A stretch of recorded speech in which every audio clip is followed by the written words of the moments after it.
Welcome to easy science. आज हम class 7 के साइंस के chapter 11 transportation in animals and plants के एक्सरसाइज को सॉल्व करेंगे। तो शुरू करते हैं सबसे पहले क्वेश्चन नंबर 1 से।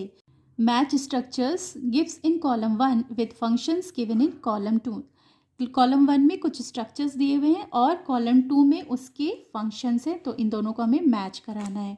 नंबर 1 पे है स्टोमेटा। स्टोमेटा का काम क्या होता है? ट्रांसपिरेशन, यानी कि स्टोमेटा को हम बी ट्रांसपिरेशन से मैच करा देंगे। जाइलम का फंक्शन क्या होता है? Transport of water. जाइलम का फंक्शन होता है वो वाटर ट्रांसपोर्ट करता है प्लांट में। रूट हेयर्स ये क्या करते हैं? ये absorption of water. Root hairs जो रूट में होते हैं वो सॉइल से वाटर को एब्जॉर्ब करते हैं। फ्लोएम का फंक्शन होता है ट्रांसपोर्ट ऑफ फूड, तो फ्लोएम को हम डी से मैच करा देंगे। Question number 2, fill in the blanks. Point 1 is the blood from the heart is transported to all parts of the body by the heart से blood पूरी body में किसके थ्रू जाता है? कौन सी ब्लड वेसल्स होती है? तो यहाँ पर हम लिखेंगे आर्टरीज। आर्टरीज के थ्रू ब्लड बॉडी पार्ट्स में जाता है। Number 2, haemoglobin is present in red blood cells में हीमोग्लोबिन प्रेजेंट होता है। Number 3, arteries and veins are joined by a network of capillaries. ये कैपिलरीज जो पतली पतली छोटी ट्यूब होती हैं उनसे ज्वाइन होते हैं। Number 4, the rhythmic expansion and contraction of the heart is called heart beat. जो हार्ट में कंट्रैक्शन और रिलैक्सेशन होता है उससे हम बोलते हैं heart beat. Number 5, the main excretory product in human beings is urea. Human beings में यूरिया मेन एक्सक्रीटरी प्रोडक्ट है। Number 6, sweat contains water and salt. जो पसीना निकलता है उसमें वाटर के साथ साथ सॉल्ट भी होता है। Number 7, kidney eliminate the waste materials in the liquid called urine. Urine के फॉर्म में वेस्ट बाहर निकालता है। Number 8, water reaches great heights in the trees because of suction pull caused by transpiration. जब ट्रांसपिरेशन होता है तो एक पुल लगता है जिसके थ्रू रूट से वाटर प्लांट बॉडी में ऊपर पहुंचता रहता है। Question number 3, choose the correct option. इसमें 4 ऑप्शंस दिए हैं और हमें चूज करना है which one is correct. Number 1, in plants water is transported through. Plants में वाटर का ट्रांसपोर्ट जाइलम फ्लोएम से, स्टोमेटा से या रूट हेयर से, किससे होता है? तो यहाँ हम जाइलम पे टिक करें क्योंकि जाइलम से ही वाटर का ट्रांसपोर्ट होता है। B, water absorption through roots can be increase by keeping the plants. यहाँ पे हम आंसर लिखेंगे अंडर द फैन, जिससे कि फैन के नीचे एयर होगी और वाटर वेपर एयर के साथ उड़ता जाएगा और इस तरीके से ट्रांसपिरेशन ज़्यादा तेज़ी से होगा और वाटर जल्दी जल्दी एब्जॉर्ब होगा रूट से। Question number 4, why is transport of material necessary in a plant और इन एन एनिमल। ट्रांसपोर्ट क्यों ज़रूरी है? आंसर में लिखेंगे transport of materials necessary in plants and animals because every living organisms need water and oxygen for survival. ठीक है, कोई भी लिविंग ऑर्गेनिज्म है तो उसके जीने के लिए उसे वाटर चाहिए, ऑक्सीजन चाहिए और न्यूट्रिएंट्स भी चाहिए। So they need to transport all these material to various parts of the body as well as to remove waste product from the various parts of their body. जिस तरीके से इन सारी चीज़ों की ज़रूरत है बॉडी में, तो क्या होता है ट्रांसपोर्टेशन के थ्रू ही ये सारी इंपॉर्टेंट चीज़ें हर एक बॉडी पार्ट में पहुंचती हैं। और इसके अलावा जो वेस्ट मटेरियल उस बॉडी में बनता है वो भी रिमूव होता है through the process of transport. Question number 5, what will happen if there are no platelets in the blood. अगर ब्लड में प्लेटलेट्स नहीं होगा तो क्या होगा? इसके आंसर में लिखेंगे platelets are responsible for blood clotting. If there are no platelets, the blood would not clot in case of any injury. This will lead to excessive loss of blood and may be cause death. अगर platelet नहीं होगा तो क्या होगा? Blood clot नहीं होगा। अगर कहीं कोई इंजरी हो जाती है, कोई कट या चोट लगता है तो उस समय ब्लड क्या होता है? बहता है, पर वो थोड़ी देर के बाद रुक जाता है, क्लॉट हो जाता है। वो किसकी वजह से होता है? प्लेटलेट की वजह से। अगर ये नहीं होगा ब्लड में तो क्या होगा? सारा ब्लड निकलता जाएगा और अल्टीमेटली क्या होगा, उस पर्सन की डेथ हो सकती है।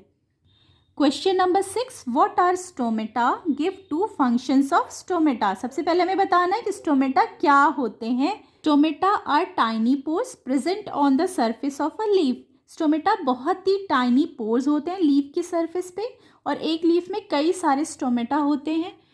स्टोमेटा का फंक्शन होता है, first, stomata helps in the exchange of gases. Number 2, water evaporates through the stomata. सबसे पहले तो ये गैसेस एक्सचेंज करते हैं इन पोर्स से, और साथ में जो एक्सेस वाटर होता है प्लांट के अंदर वो स्टोमेटा के थ्रू इवेपोरेट होता है।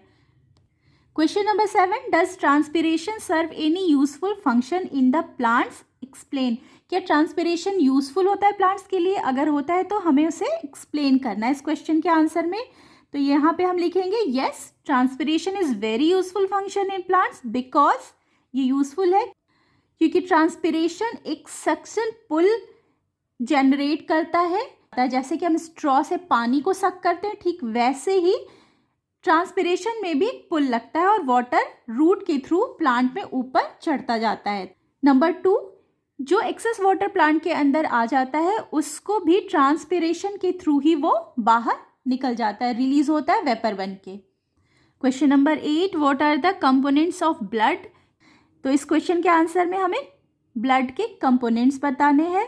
The components of blood are, एक तो फ्लूइड होता है जिसे हम कहते हैं प्लाज्मा, और 3 टाइप्स ऑफ सेल, आरबीसी यानी कि red blood sales, WBC white blood cells and platelets. ये 3 तरह के अलग अलग सेल्स भी होते हैं। तो ये हो गया प्लाज्मा और ये सेल्स हो गए ब्लड के components. Next question is question number 9, why is blood needed by all the parts of the body. Blood क्यों ज़रूरत है हर एक बॉडी पार्ट्स के लिए? ब्लड बहुत इंपॉर्टेंट होता है। Blood needed by all parts of a body because it plays very important role. Number 1, it transports substances like digested food from small intestine to other parts of body। जो भी digested food होता है, food जब पच जाता है तो उसके न्यूट्रिएंट्स को ये ब्लड के थ्रू ही वो हमारी पूरी बॉडी, अलग अलग बॉडी पार्ट्स तक ब्लड ही पहुंचाता है, ब्लड के थ्रू ही भी ये पहुंचते हैं न्यूट्रिएंट्स। नंबर 2 है carries oxygen from lungs to body. Lung से ऑक्सीजन ब्लड के थ्रू ही पूरी बॉडी में पहुंचता है, अलग अलग पार्ट में पहुंचता है। Number 3, also transport waste to remove from the body। Question number 10, what makes the blood look red। Answer में लिखेंगे blood is red due to the presence of a red pigment hemoglobin। ये एक red colour का pigment होता है, colour pigment, जो blood में present होता है रेड ब्लड में, और इसकी वजह से ब्लड का कलर रेड होता है। Question number 11, describe the function of the heart. Heart का फंक्शन बहुत इंपॉर्टेंट होता है क्योंकि ब्लड के ट्रांसपोर्ट में ये सबसे मेजर रोल प्ले करता है।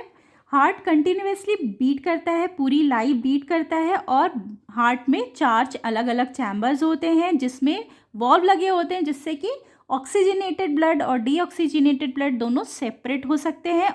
ब्लड फ्लो करता है हार्ट से लंग, और लंग से फिर वापस हार्ट, और यहाँ से फिर पूरी बॉडी में ब्लड फ्लो करता है। तो इसके आंसर में हम लिखेंगे the heart is an organ which beats continuously to act as a pump for the transport of blood. ठीक है, which carries other substances with it.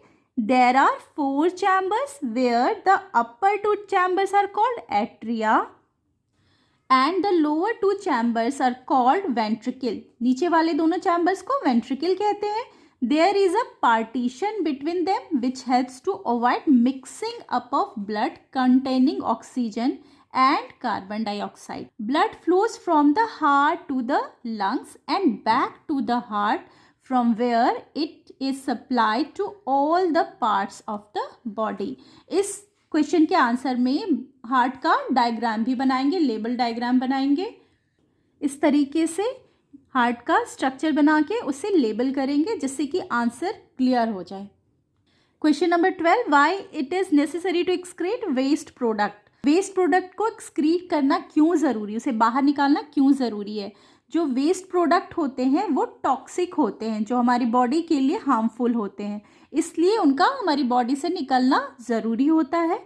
और हर एक सेल में, लिविंग सेल में वेस्ट प्रोडक्ट बनते हैं। जब वो फंक्शन करते हैं तो वेस्ट प्रोडक्ट भी बनते हैं। तो इसके आंसर में लिखेंगे when the cells in the body perform their functions certain waste products are released. These are toxic and hence need to be removed from the body. Question number 13 is the last question. Draw a diagram of the human excretory system and label the various parts. इस question के answer में हम human excretory system का ये वाला diagram बनाएंगे जो आपकी एनसीईआरटी की बुक में दिया, और उसे अच्छी तरीके से क्लियरली लेबल करेंगे। इस वीडियो में इतना ही। मिलते हैं नेक्स्ट वीडियो में, इसी चैप्टर के एक्स्ट्रा क्वेश्चन और आंसर को डिस्कस करेंगे।